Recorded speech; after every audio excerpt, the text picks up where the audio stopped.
Hello guys, it's been a while since my last scientific video, but today I thought to myself I want to do another one, so here we go. Today we will talk about the cluster regulatory interspace short palindromic repeats, in short CRISPR Cas9 system.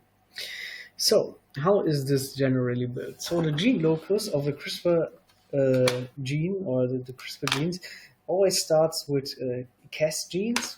Cas stands for CRISPR associated proteins. So they are transcribed here. Then we have a leader sequence, a repeat, a spacer, and then always repeating repeats, and in between different spacers. So that's the general structure. Now, how do we get to those spacers? So, on this way. This system is part of the immune system of bacteria and archaea, and it works as the follows. So, if a foreign DNA, for example, from a virus, enters the cell, uh, the cell or the system will catch a protospacer, a short DNA fragment, and insert it into the CRISPR locus, which is then a spacer. So we have here the repeats, and in there between the protospacer will be inserted, then called the spacer, and then we have here the next repeat, and so on and so forth. So this here will then be transcribed as a CRISPR RNA, CRRNA. So, okay. Then, after severe processing processes, this CRRNA is ready to do its job. And what is its job? So, if this DNA enters the cell again in the so-called exposure phase, this CRNA has here basically, if you can imagine, here is the transcribed spacer, which is then like inverted or palindromic to the protospacer, and here we have the repeat.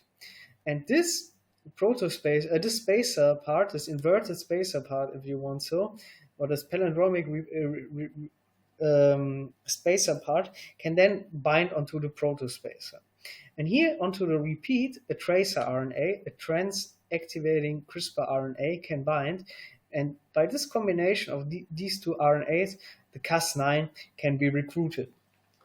And if the Cas9 is recruited here to the protospacer adjacent motif, so here we have the protospacer, here is the adjacent motif, Cas9 can induce a double-strand break and thereby neutralize the DNA and take the harmful potential of the entering virus. Yeah, so far so good. That's how it basically happens in nature. So now, how can science hijack this principle? So it's hijackable by producing a so-called single guiding RNA. This is a RNA where the CRISPR and the tracer RNA are connected by a linker loop, and the protospacer is designed artificially, or the spacer is designed artificially so it matches a certain DNA region. So we can target a certain DNA region and thereby induce a double-strand break. So how can the cell react to a double-strand break? Well, there are two main pathways. On the one hand, we have non-homologous end joining, where there's the possibility that this broken up piece just falls out, never get any recognition again, and we have a deletion. Then there's the possibility that just a DNA that is floating around gets inserted. So in that case, we have loss of information of genes.